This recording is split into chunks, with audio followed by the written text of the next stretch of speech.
Hello, I'm Amanda Steele from CBRE. Right now across the Asia Pacific, clever design is transforming spaces we use into places we love. And you'll see the very best of them here on the Placemakers.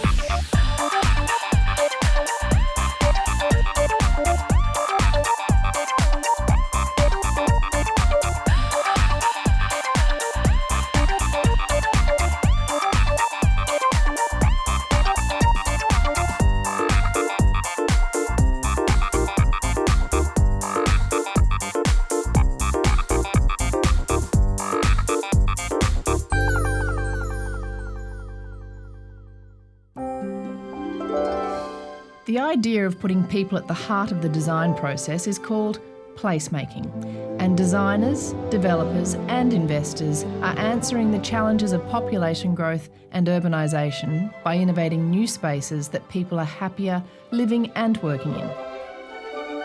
In this episode, we explore how placemakers in Singapore have created and maintained their stunning city within a garden, why art is shaping corporate and retail Japan, and what placemakers can learn from Aboriginal Australians, people who have lived sustainably at Barangaroo for more than 60,000 years.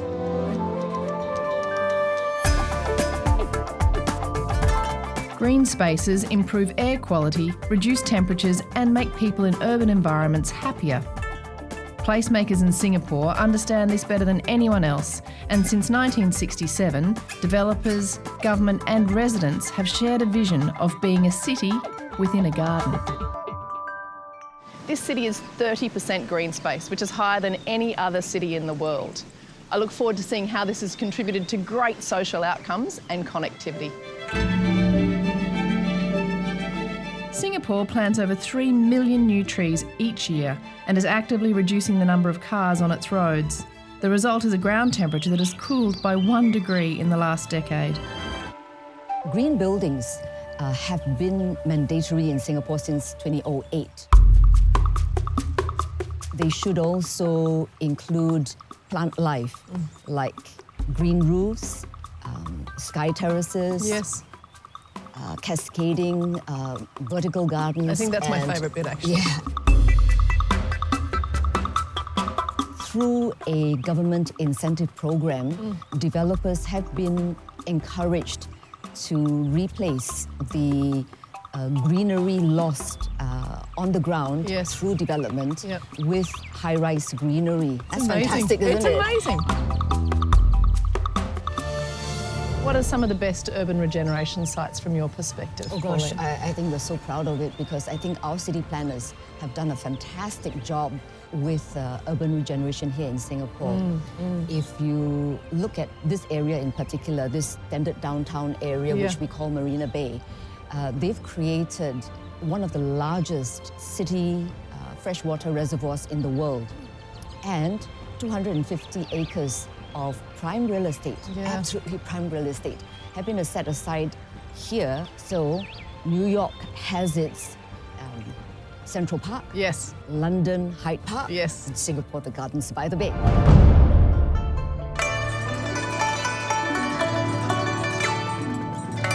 Designers and building owners invest in new ideas to make new developments green and sustainable. One of my favourites is a 150,000 square metre eco-quarter in downtown Singapore, which is one of the most awarded properties here. I'm at South Beach, a fascinating urban regeneration project that occupies an entire city block in downtown Singapore. Combining residential, retail and office space, it's built a vertical community within a garden.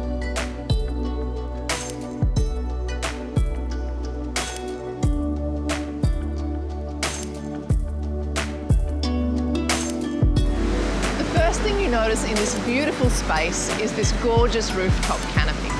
Not just a beautiful looking piece of design, it's an incredible feature of sustainability, capturing the breeze and pumping it through, offering welcome respite from Singaporean heat.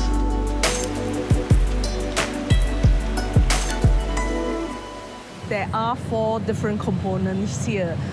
One of them is, of course, the hotel JW Marriott at South Beach. Yep.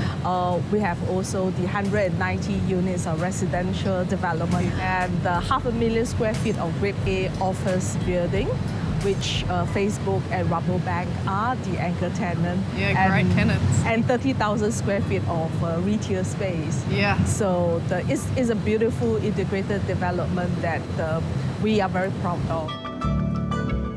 You've also won a lot of awards for this development. We were looking at it from the angle of sustainability and building an integrated development that's for the future. Yeah, great. And as such, it has won 2 the Green Mark Platinum Award for its eco-friendly design. I love the canopy, but there's a lot in the sustainability space that you've achieved. Yeah. The key features will be the canopy. It brings the natural daylight down. So, you know, the wind factor comes into the picture because you can feel the breeze as we are standing here. And with the sustainability features, there's obviously a lot of very beautiful green space, both on the ground, but a lot of the buildings, the green walls. It's a big feature of the development. There's a lot of green that's incorporated in the sky gardens in the 2 office towers, as well as the hotel and the residential towers at the Sky Garden. Yes. And then there's the vertical green wall that you can see at the back of us. Those add the the breathing space for the end user, and it brings the garden into the development itself. Lovely. And the large columns are actually collecting water. Yeah, so the water is being recycled and reused. It doesn't go to waste, and this is one of the key features that we are is part of the recycling program. Yes, yeah, great. I think one thing that I really enjoy about the space is how open it is. Like, it's really space for the whole of Singapore. It doesn't feel like it's just for the workers or the users or the residents of this space. I suspect that the cool air attracts people into this space as well. Yeah, I mean, the visitors to the development enjoy this high ceiling, the sense of spaciousness. Is actually the sense of freedom when you come here, and the ability to relax in an urban setting and environment that is hard to find, but is so useful, and one needed so much in a city area. Well, thank you so much. It's a beautiful development. Congratulations. And thank you very much for the opportunity to speak. Yeah. Of course.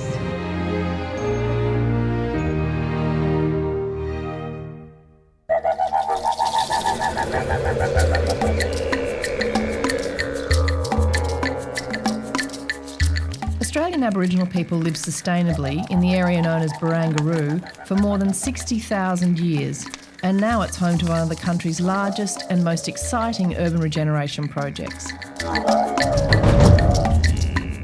The area has been redeveloped into a magnificent parkland with commercial and residential spaces that fully integrate with the Sydney CBD. And a feature is Barangaroo Headland Park, which has been rejuvenated to a time before white settlement. The global challenge for planners and designers is how to meet the need of our growing population as well as protect our natural environment. It's called sustainable development, and a beautiful example is here at Barangaroo. Aboriginal people have lived here for a very long time. How long? We've been here at least 80,000 years. We're still living, we're still surviving, we're thriving as a people. You know, we have all these beautiful plants that we've lived off for thousands of years. It was a big concrete slab for a long time. It's the first time in 100 years that this area is actually open to the people. And we have noticed that a lot of the marine life has come back.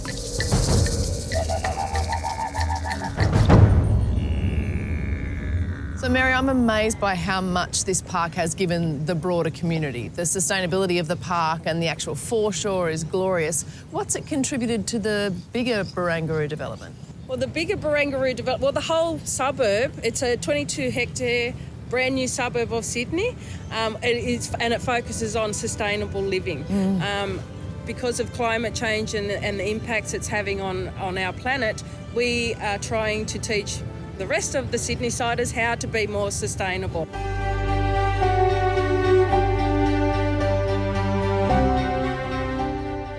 The developers have beautifully integrated apartments, shops, office spaces and public spaces, making Barangaroo one of Sydney's newest and most fashionable new suburbs.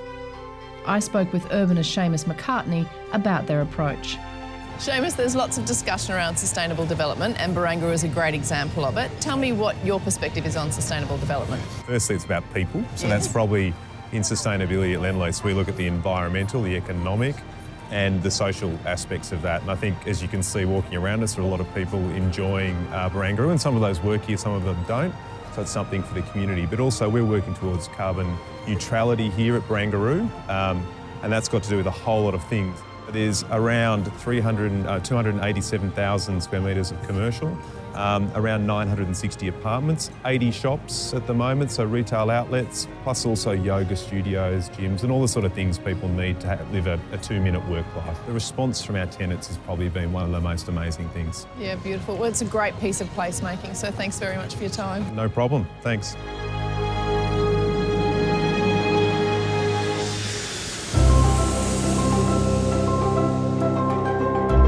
What I love about Singapore's placemaking idea of a city within a garden is how proud the people are of their spaces. From public areas to workplaces to residential precincts and even industrial areas. Plant life is as much a part of the infrastructure as concrete and steel.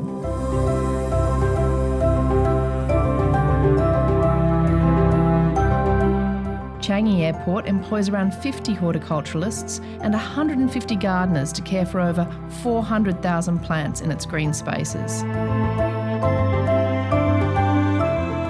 It's a major reason why it's been awarded World's Best Airport 7 years in a row. I asked Head of Horticulture Kaja why they do it. You ask why gardens and green space in the airport? It's a very simple answer. It's just an extension of our garden city concept. And the airport is the first stop and the last stop out of the country. And we want our passengers to remember Singapore for many things. And one of the things we want them to remember Changi for is the beautiful gardens we have through all our terminals.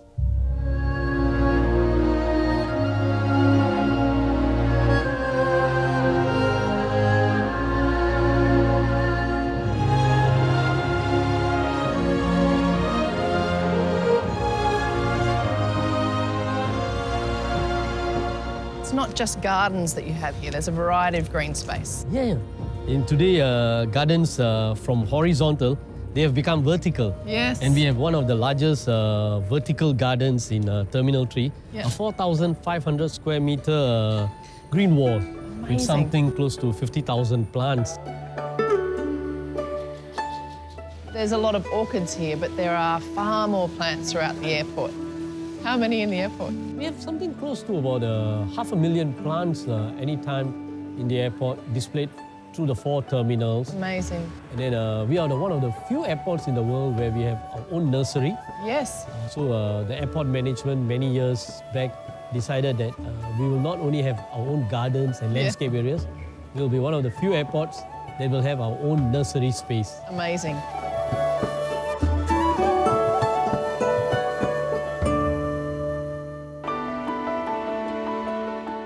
Art and artists have a long history of revitalising cities and shaping communities. And great placemaking itself is an art form, a collaborative and communal process where people create something new, inspire change and improve human capital. And some of the best examples I've found are in Tokyo. I'm here to see Chinatsu Kaneko, a workplace designer who's created Japan's boldest and most ambitious workplace environment.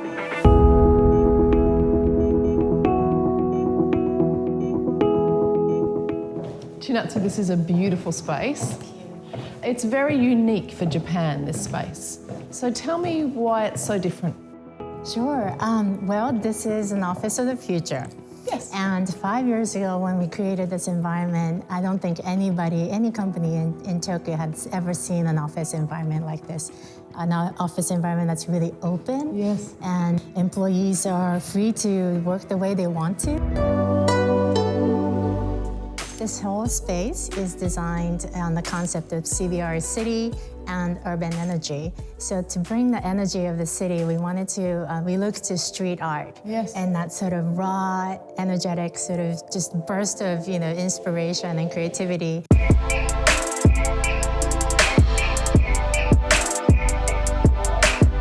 So Daniel, this is a really exciting project. Yeah, it was an amazing project. So tell me about how you came up with the ideas and the artists. There was basically 3 cities, New York and Tokyo and Los Angeles. And we basically brought some artists to the client that we thought might match with those 3 themes. Came in stealth over one weekend. We did all this artwork in 48 hours, and nobody knew it was gonna happen. So on Monday, people come in and there were black walls that had turned into these like amazing works of art. And I think that reactions were mixed. Yeah. But that was fantastic. Art is a part of who we are as people. Yeah. When you bring it to your office space, it becomes very personal and it becomes kind of a reflection of who you are as an individual or as a company. Artwork in the workplace increases motivation. I just think that if you come into a space like this every day, I think you take one look at this, you're gonna find something new in it every day, and you're just going to feel incredibly motivated and inspired.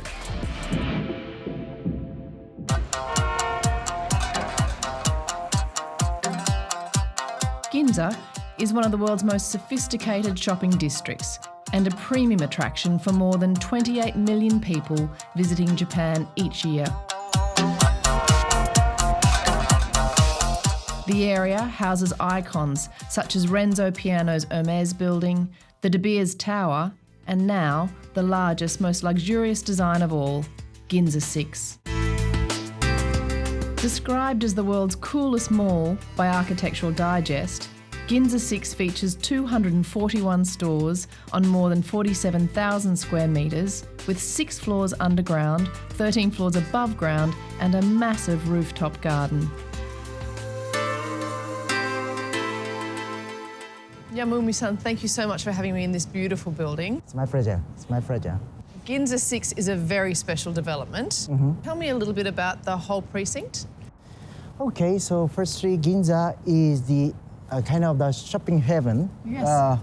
Traditionally for Japanese, but nowadays it's much more opening to international people. Yes. So you see 1 kilometer of the main street. It's a so-called Chuo Street. Yes. Along with the main street, there are a number of flagship store, including luxury, fast fashions, as well as the traditional Japanese brands as well. Yes. It's quite a mix.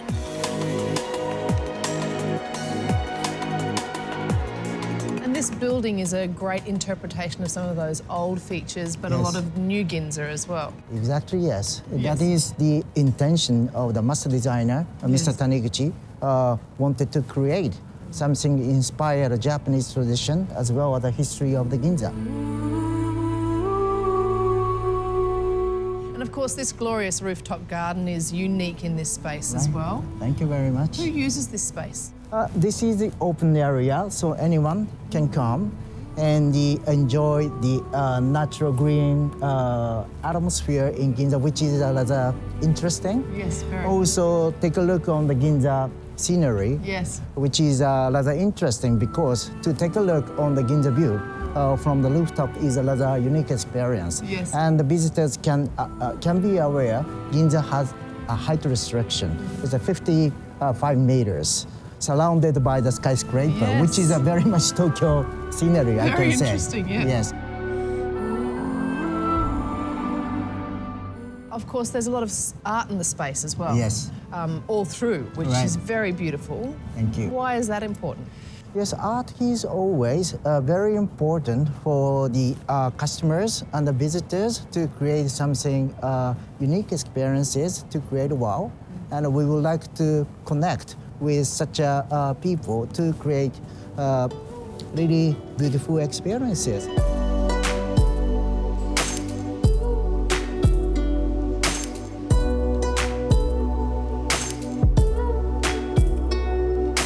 I love these screens that come down Oh, here yes, too. I think yes. that's beautiful.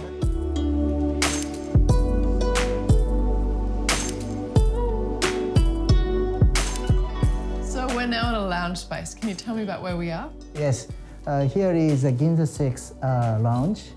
The objective of to create this lounge is to connect with the customers who are visiting here, and we wanted to give them nice hospitality as well to stay long hours. After exciting of the shopping, Of course. maybe they would love to stay here to take a coffee, teas, to relax, to be calm. Yes, This lovely. is, yes, we want that.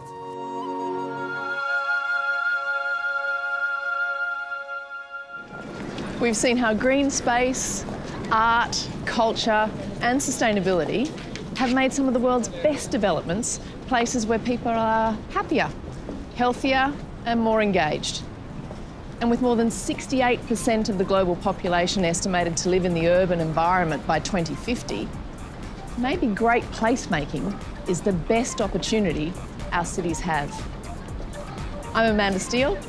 See you next time.